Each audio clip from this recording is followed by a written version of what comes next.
कुछ समय पहले की बात है। काशीपुर गांव में वैशाली अपने दो बच्चों आदि और नैना के साथ रहती थी। वैशाली के पति का कुछ समय पहले देहांत हो गया था। वैशाली की बेटी 20 साल की थी, जो कि कॉलेज में पढ़ रही थी और साथ साथ ब्यूटिशियन का कोर्स भी कर रही थी। और उसका छोटा बेटा आदि अभी 8 साल का ही था। वह अभी स्कूल में पढ़ रहा था। वैशाली खेतों में काम करके और लोगों के घरों में काम करके अपने दोनों बच्चों को पालती थी।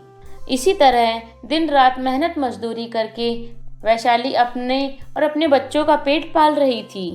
वैशाली का बेटा आदि उससे कहता है, मम्मी मम्मी, मेरे शूज़ बहुत पुराने हो गए हैं। मेरे सभी दोस्त मेरे शूज़ पर बहुत हंसते हैं। मुझे नए शूज़ लाकर दीजिए ना प्लीज़। हाँ हाँ बेटा, जैसे ही ये महीना खत्म होता है मैं तुम्हें नए शूज़ दिला दूंगी और साथ में नए कपड़े भी दिलाऊंगी। बस तुम अच्छे से मन लगाकर पढ़ाई करो, मैं तुम्हें सब कुछ दिला दूंगी। और नैना बेटा, तुम बताओ तुम्हारा कोर्स कैसा चल रहा है? माँ, मेरा कोर्स बहुत अच्छा चल रहा है। बस अब कुछ ही समय में मेरा कोर्स पूरा होने वाला है।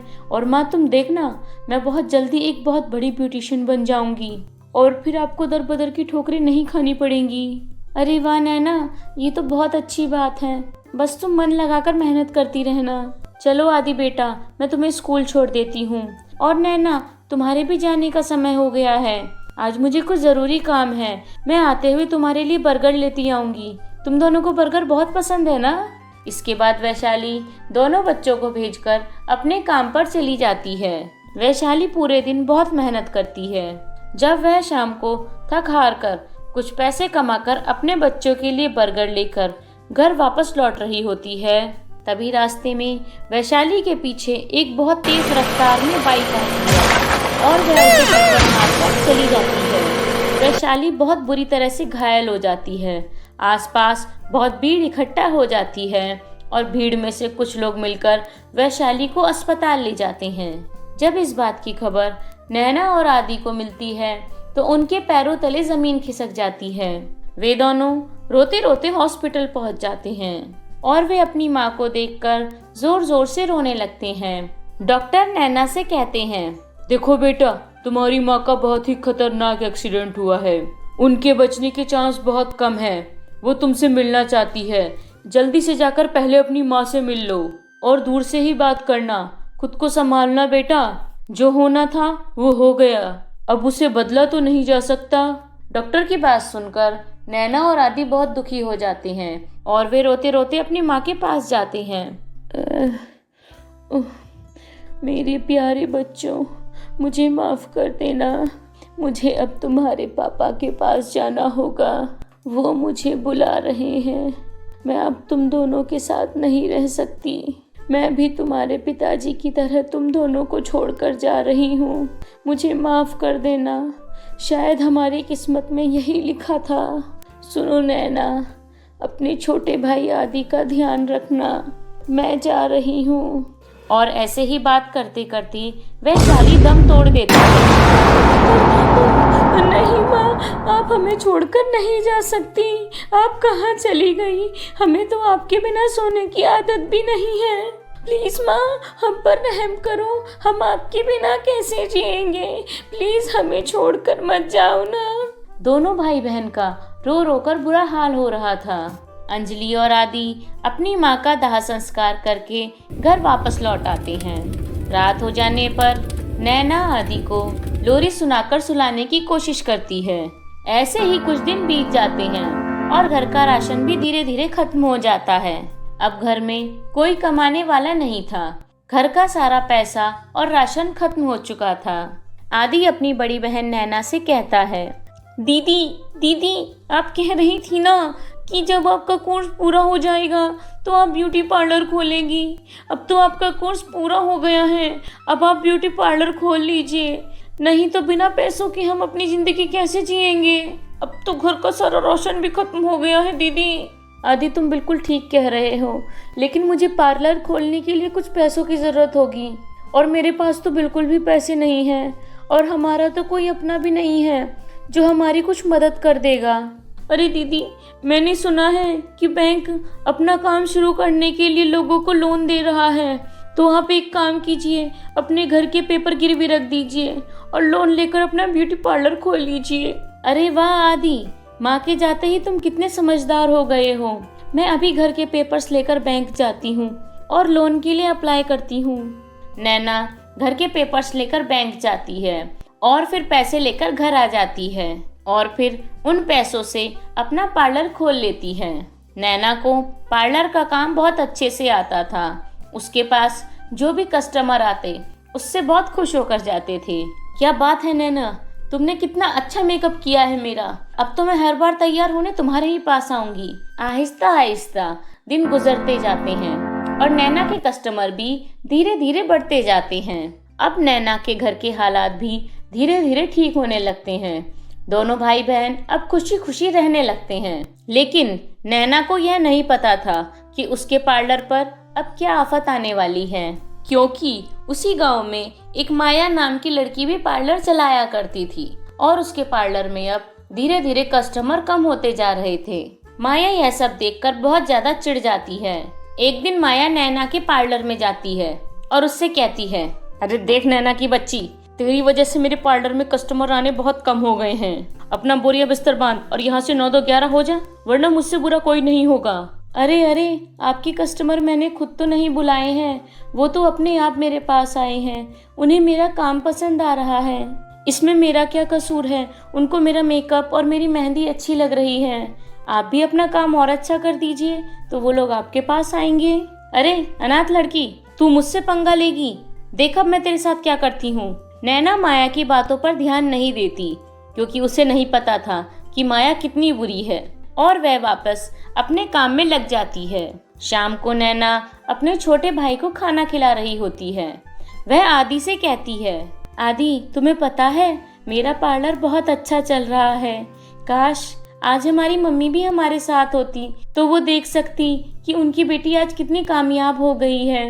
तुम्हें पता है दिन ब दिन मेरे कस्टमर बढ़ते ही जा रहे हैं। देखो मैं तुम्हारे लिए केक लेकर आई हूँ, तुम्हें केक बहुत पसंद है ना?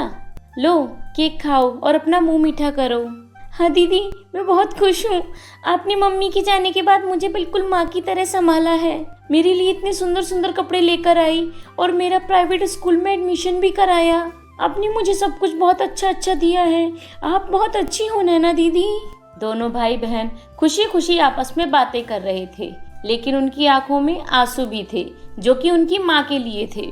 ऐसे ही दिन बीतते जाते हैं और नैना के पार्लर में कस्टमर भी बढ़ते जाते हैं। और फिर एक दिन माया नैना के पार्लर में आग लगा देती है और उसका पूरा पार्लर जलकर राख हो जाता है। अगले दिन सुबह जब नैना पार्लर आती है तो अपना जला हुआ पार्लर देखकर उसके पैरों तले जमीन खिसक जाती है और वह फूट फूट कर रोने लगती है। अरे अरे अरे, ये क्या अनर्थ हो गया। मेरा पार्लर तो पूरी तरह से जल गया है। मैंने तो इस पार्लर के लिए अपने घर के कागज गिरवी रख दिए थे। अब मैं क्या करूंगी? हे भगवान, मेरी क्या गलती है। मैं तो इस पार्लर से ही अपना घर का खर्च चला रही थी। मैं अब क्या करूंगी? हे भगवान, ये क्या हो गया? अब मेरे भाई का क्या होगा? क्या हो गया नैना, इतना क्यों रो रही है? मैंने तो तुझे पहले ही कहा था कि मेरे रास्ते से चुपचाप हट जा, लेकिन तू मेरी बात नहीं मानी। तो देख आज क्या हो गया। तुझे मैंने बार बार समझाया, तू मेरी एक भी बात नहीं मानी, तो मुझे परेशान होकर ये करना पड़ा। देख लिया ना मैंने तुझे कैसे आसमान से लाकर जमीन पर पटक दिया। हा हा हा हा, अब इस गांव में मेरे साथ कोई भी कंपटीशन नहीं कर सकता। अब मेरे पार्लर में कस्टमर्स की लाइन लग जाएगी और देख तू पूरी तरह बर्बाद हो चुकी है। नैना माया के सामने कुछ भी नहीं बोलती, वह बस रोती रहती है, क्योंकि उसे पता था कि वह बहुत गरीब है और वह माया का कुछ भी नहीं बिगाड़ सकती। नैना रोते रोते अपने घर जाने लगती है। तभी रास्ते में उसे एक बिल्ली बहुत ही घायल हालत में मिलती है। वह दर्द से तड़प रही होती है। नैना बिल्ली के सिर पर हाथ फेरती है और वह सोचती है कि वह इसकी सेवा करके इसे ठीक कर देगी। नैना पास से ही जड़ी बूटियां लाकर बिल्ली के शरीर पर लगाती है और बिल्ली थोड़े ही समय में ठीक हो जाती है। धन्यवाद, तुमने मेरी बहुत मदद की है। मैं यहाँ बहुत जख्मी हालत में पड़ी हुई थी। लोग मेरे आसपास से निकल रहे थे, लेकिन मेरी कोई भी मदद नहीं कर रहा था। लेकिन तुमने मेरी मदद की। तुम बहुत अच्छी हो। बताओ नैना, मैं तुम्हारी क्या मदद कर सकती हूँ? अरे अरे नहीं नहीं बिल्ली, मेरे साथ जो परेशानी है उसमें तुम मेरा कुछ नहीं कर सकती। सुनो सुनो नैना, तुम एक काम करो, यहीं पास में थोड़ी दूर जाकर तुम्हें एक जादुई सोने और चांदी की लिपस्टिक की नदी मिलेगी। वहां पहुंचकर तुम्हारी सारी मुश्किलें आसान हो जाएंगी। नैना को उस बिल्ली की बात कुछ खास समझ में नहीं आती, लेकिन फिर भी वह बिल्ली के बताए हुए रास्ते पर चली जाती है। थोड़ा आगे जाने के बाद नैना देखती है कि वहां का तो नज़ारा ही कुछ और था। वहां हसीन वादियां और बगीचे थे और बहुत ही सुंदर और प्यारी प्यारी परियां उड़ रही थी। तभी उसे अचानक से अपने सामने एक सोने और चांदी की लिपस्टिक की दो नदियां दिखाई देती हैं। तभी वहां पर कुछ परियां आती हैं और नैना से कहती हैं, नैना, परियों के इस शहर में तुम्हारा स्वागत है। हमें तुम्हारा कब से इंतजार था। हमें एक लड़की चाहिए थी और तुम यहाँ पर आ गई। हम तुम्हारा बहुत बहुत स्वागत करते हैं। मेरी बात बहुत ध्यान से सुनना। यहाँ पर सोने और चांदी की लिपस्टिक की दो नदियाँ हैं। अगर तुम चांदी की लिपस्टिक लगाओगी तो तुम्हें बहुत सारा धन मिलेगा, और अगर तुम सोने की लिपस्टिक लगाओगी तुम एक ऐसी जगह पर पहुंच जाओगी जहां पर बहुत ज्यादा गरीब और दुखी लोग रहते हैं। हम परियां वहां पर जाना चाहते हैं, लेकिन हमें वहां पर जाने की इजाजत नहीं है और लोगों की मदद नहीं कर सकते।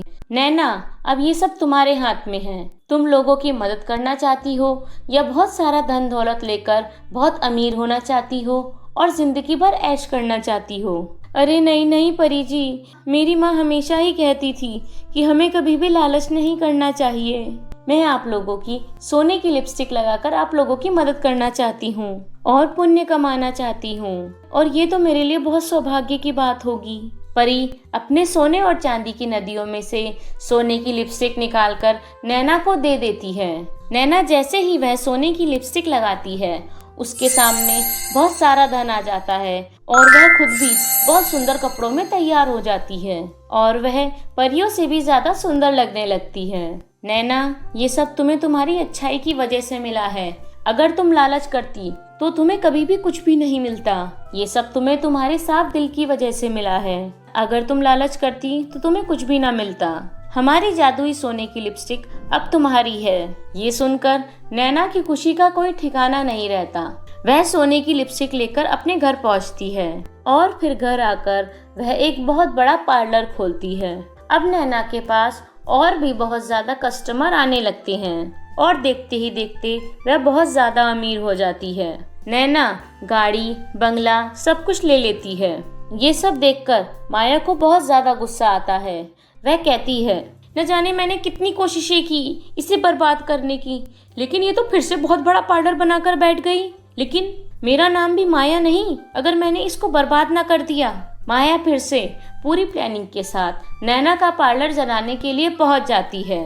वह जैसे ही पार्लर को आग लगाने वाली होती है, तभी वहां पर परियां प्रकट हो जाती हैं और वे माया की बहुत पिटाई करती हैं और पीट पीट कर उसका बुरा हाल कर देती हैं। माया बहुत जोर जोर से चिल्लाती है, लेकिन कोई भी उसकी मदद करने नहीं आता। वे परियां माया को एक बंदरिया बना देती हैं। अब माया बंदरिया बनकर एक पेड़ से दूसरे पेड़ पर दर बदर ठोकरें खाती रहती है और उसे अपने कर्मों की सजा मिल जाती है। अब नैना भी अपने भाई आदि के साथ खुशी खुशी जीवन बिताने लगती है। तो मेरे प्यारे दोस्तों, कैसी लगी आपको हमारी ये कहानी? कमेंट सेक्शन में कमेंट करके जरूर बताएं। तो चलिए मिलते हैं अपनी नेक्स्ट वीडियो में। बाय बाय दोस्तों।